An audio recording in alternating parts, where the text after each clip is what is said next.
Muy buenas noches, gracias por estar con nosotros en el canal Televid, en el programa de lunes, martes y miércoles, 9:30 de la noche, Tendencias. Hoy tendremos un análisis sobre el Papa y la juventud, porque pues, parece ser que el Papa es el único que llena plazas en el mundo. Entre otras cosas, esa juventud mundial al lado del Papa es un mensaje poderoso seguramente para las generaciones siguientes que están tan alejados de los valores y la religión y la guía que dan estos tipos de personajes como el Papa. Hemos invitado a un experto y es nuestro gerente del canal Televid, el doctor Juan Carlos Grefstein. Gracias por acompañarnos, gerente. Querido Juan, muchas gracias a ti por invitarme. A usted, señor. Bueno, arranquémosle. En general, ¿cómo cree que le fue al Papa en Portugal? Dijiste algo muy clave, hombre, que sepamos ningún personaje a nivel mundial, inclusive artistas, cantantes famosos, reúnen en un mismo escenario 1,5 millones de jóvenes. Esto sigue siendo un fenómeno impresionante. Obviamente esto viene de San Juan Pablo II, que fue el que se inventó la Jornada Mundial de la Juventud. Pero el Papa sí tiene un carisma muy especial frente a los jóvenes.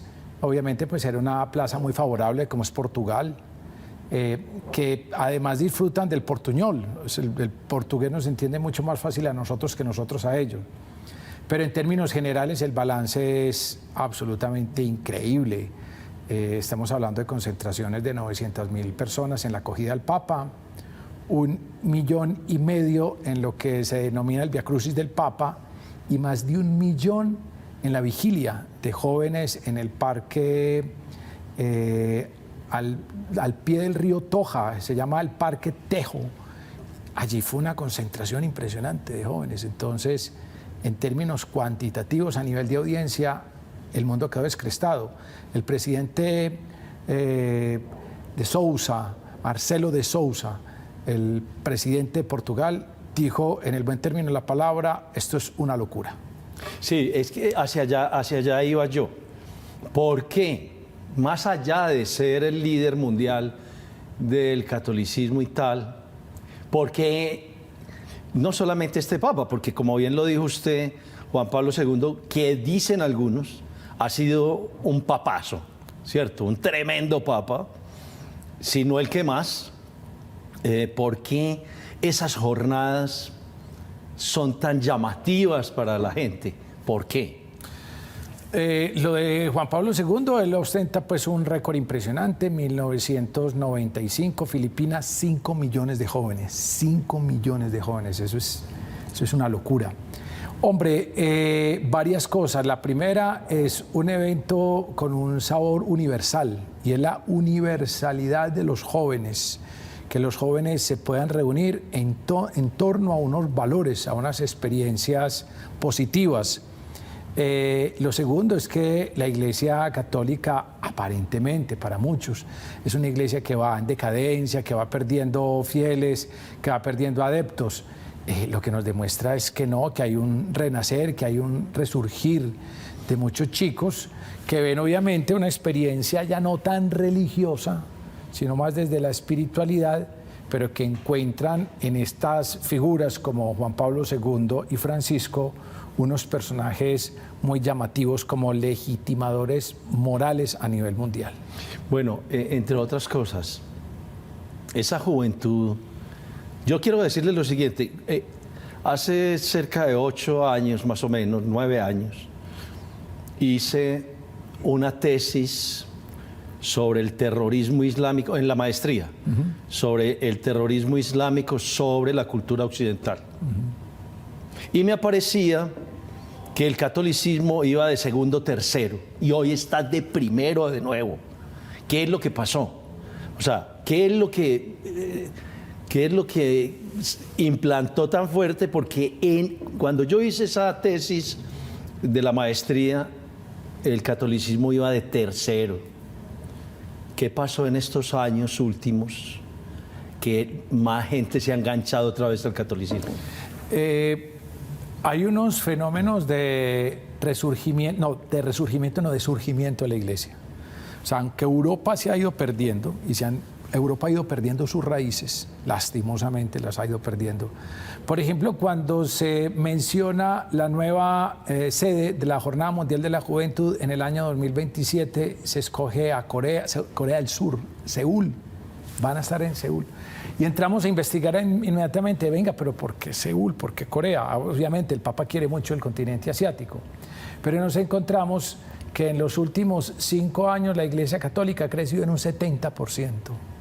Entonces hay unos crecimientos no donde tradicionalmente había estado la Iglesia, que era Europa, y que Europa se está convirtiendo con el fenómeno de migrantes hacia el Islam. Dicen que hoy nacen 5 niños y 3 van a ser musulmanes, en Francia, en París sobre todo. Entonces Europa ha ido perdiendo su esencia, su raíz, pero la Iglesia ha ido creciendo significativamente, sobre todo en Asia y en el África. Y eso estadísticamente le da en términos de cantidad, en términos cuantitativos, una proyección a la Iglesia Católica muy interesante. Eso por una parte. Por la otra, yo creo que el tema del Islam, que la yihad y todo este tema de la violencia en nombre de Dios, todos estos movimientos fundamentalistas, siento que, porque el Islam en su momento fue una moda, siento que han ido perdiendo el mismo escándalo de este líder tibetano.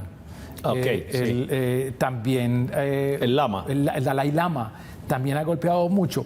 Los fenómenos de pederastia a la Iglesia Católica le han hecho también muchísimo daño, muchísimo daño. Pero hay unos surgimientos, especialmente, Juan, amigos televidentes, movimientos laicales.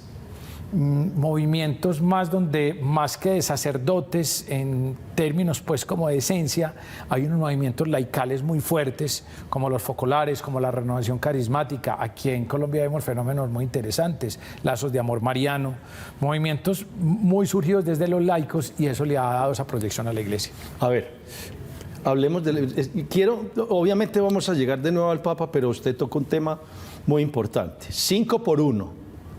5 niños nacidos por 1. Inglaterra, Francia y esa zona, en esa migración tan fuerte que tiene África y en ocasiones Asia, hacia arriba, por el mar Mediterráneo, que recuerdo muy bien a Angela Merkel, dividía lo que llegaba de migración, 5.000 para Inglaterra, 5.000 para Francia, y repartía. Ok. En la alcaldía de Londres hay un islamista. No es un musulmán. Un musulmán. No es un que no necesariamente tenga que practicar la religión del es un Islam. Musulmán. España juega mucho, está jugando ahí también. Francia sí que está jugando ahí. Muchísimo, mucho. Con unos guetos tremendos. Mucho. Barrios donde no puede entrar ni siquiera la policía francesa, porque ahí está los musulmanes, en fin. Antes de volver al Papa y cómo le fue al Papa con esa juventud, estamos viendo una Europa alejándose y de pronto puede caer en ese vacío religioso, o más que religioso, en esos valores fundantes de Europa. Es que volviendo otra vez al Papa Francisco, el Papa dice algo muy cierto, hombre, muy válido. Hey, pilas con tus raíces. O sea, la esencia cultural, antropológica, la esencia del ser es donde están sus raíces. Europa renegó de sus raíces. Europa se olvidó que era cristiana, que sus raíces venían de unas estructuras fuertes en términos de cristianismo. Y estos países, Juan, va entendiendo uno que en el europeo típico, el europeo tradicional, renegó de una experiencia de un ser trascendente. Eso muchas veces lo trae la riqueza. Cuando vos manejas tu riqueza y tu autosuficiencia, te olvidas de Dios. Yo creo que eso le pasó a Europa. Y paralelamente, pues estos ricos europeos que no quieren hacer oficios sencillos, no hay quien los haga, viene ese fenómeno migratorio con una capacidad de reproducción superior, porque el europeo, y esto está pasando en América La caída de la natalidad de los nacimientos es impresionante.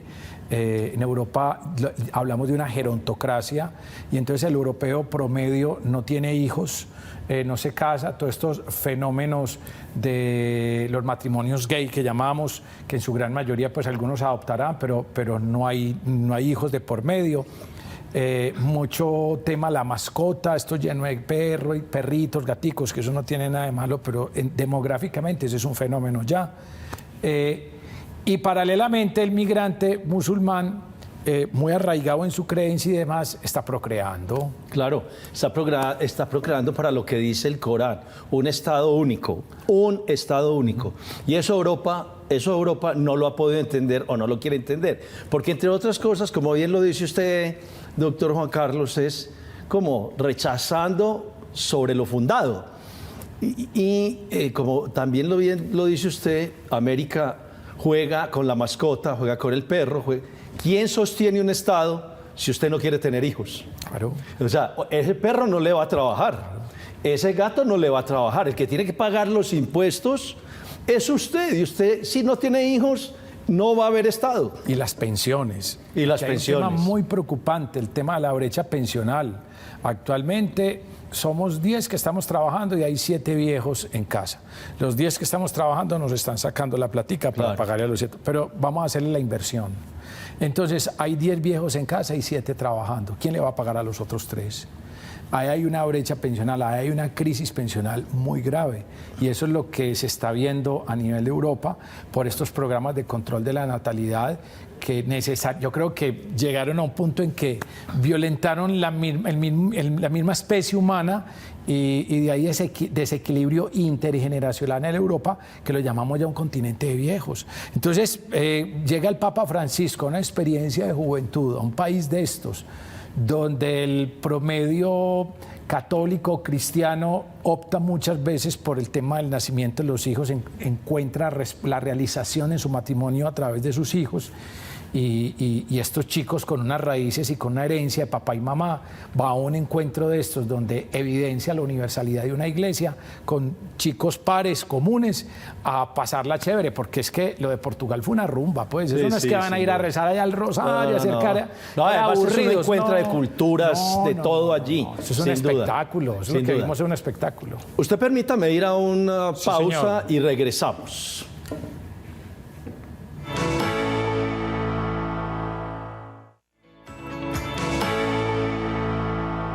Gracias por continuar con nosotros.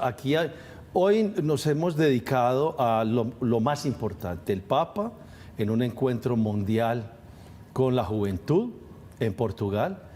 Y yo le reitero a la clase política latinoamericana que el único que sienta 1,5 millones de personas es el Papa.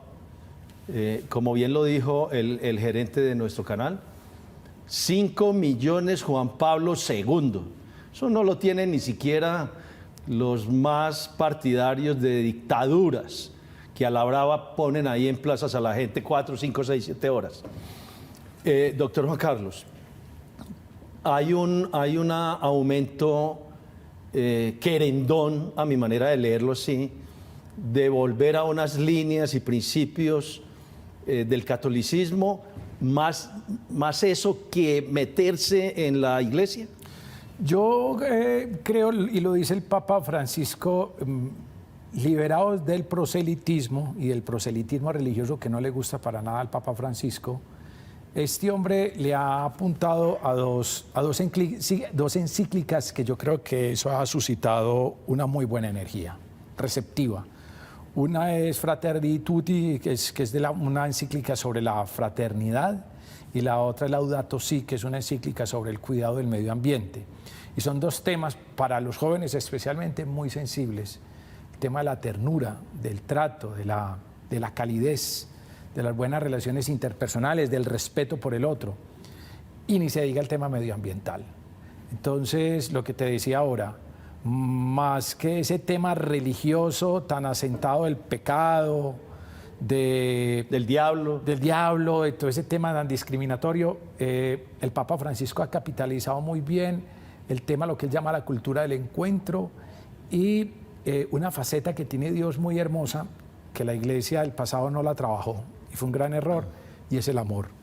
O sea, en esencia, yo digo que la gran característica de Dios es el amor. Y si un líder religioso o cualquier cura de parroquia, de cuadra, trabaja esa faceta del Dios amor, inmediatamente te atrae gente, porque de eso está necesitando el mundo. Y si uno profundiza la experiencia de Cristo, es la expresión viva de un hombre lleno de amor y de perdón y de misericordia. Entonces son unos valores que son como generan magnetismo, son como un imán, eso atrae, y en eso la Iglesia Católica ha venido trabajando, y un experto en marketing religioso, si me lo permite, se llama Francisco. Sin duda, sin duda. Hay muchos que se preguntan por qué Francisco, pero el hombre tiene imán ahí, tiene imán. Total. Sin duda. Le quiero hacer una pregunta, ahora que usted habla del amor. Nosotros, lo que llamamos el mundo occidental, lo que llamamos las democracias liberales, donde ha estado muy presente siempre la religión católica, nosotros trabajamos este siglo, el XXI, con el amor. Usted bien lo dijo, los anteriores parece que no entendían ese punto clave. Los musulmanes, ¿cuál es el punto central? Porque uno ve, qué pena meterlo en este rollo, pero igual se lo iba a preguntar. Los musulmanes, el punto central, más allá de creer que hay un Estado único y que nos vamos a convertir, y si no nos convertimos nos tiran un bombazo, ¿cuál es el punto central de ellos? Hombre, en términos generales, yo veo el tema del Islam muy bonito. De hecho, hay muchos puntos de encuentro entre el cristianismo y el Islam. Sabes que ellos reconocen a la Virgen María. Tiene una asociación con Fátima, tengo entendido que era la hermana de Mahoma. Hay una experiencia musulmana en términos de doctrina muy parecida al cristianismo. La cosa se complica cuando entra el radicalismo. Yo tengo entendido que la guerra santa desde el Islam no es hacerla contra otros, contra los hermanos, sino contra uno mismo, en el buen sentido de la palabra, es el tema de la superación, que de una u otra forma uno tiende hacia la pereza o hacia la envidia o hacia el hablar mal de otras personas. En fin, uno tiene una tendencia hacia el mal, y que la guerra santa es ir al bien. Lo que pasa es que caemos en los radicalismos, como la Iglesia Católica cayó también en unos radicalismos, claro, en los procesos de persecución, las cruzadas y todo eso, que eso es nefasto, porque eso rompe con lo que les decía que es la tendencia clave, contra el amor.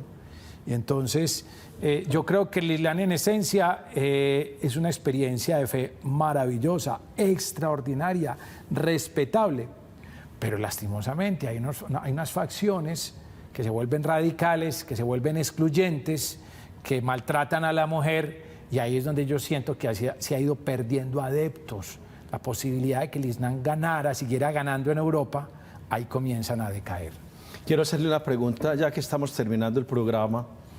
¿Qué se espera más de Francisco, el Papa Francisco?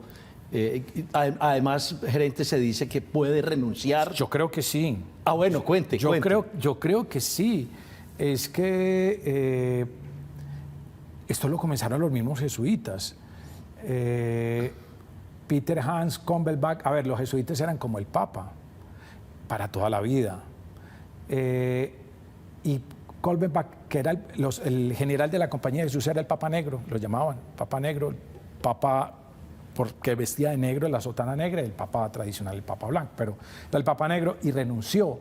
Y Benedicto, el más conservador, dio el paso. Y yo siento que Francisco va teniendo algún cansancio. Yo creo que él ha ido renovando el colegio cardenalicio para la elección del próximo pontífice, que viene, todo parece indicar que el Papa Francisco va a Argentina después de las elecciones presidenciales. Eso sí lo aclaró. Después de las elecciones va a Argentina y no descarta Uruguay. Recuerden que al Papa Francisco le quedan 3 países en América Latina que no ha visitado. Argentina, increíble, su patria chica. Uruguay y Venezuela. De Venezuela ni la menciona, ni la menciona. Y tiene la opción de Argentina, pero después de que pase el gobierno actual argentino, que es un gobierno marcadamente de izquierda, Sí. después de que pasen las elecciones.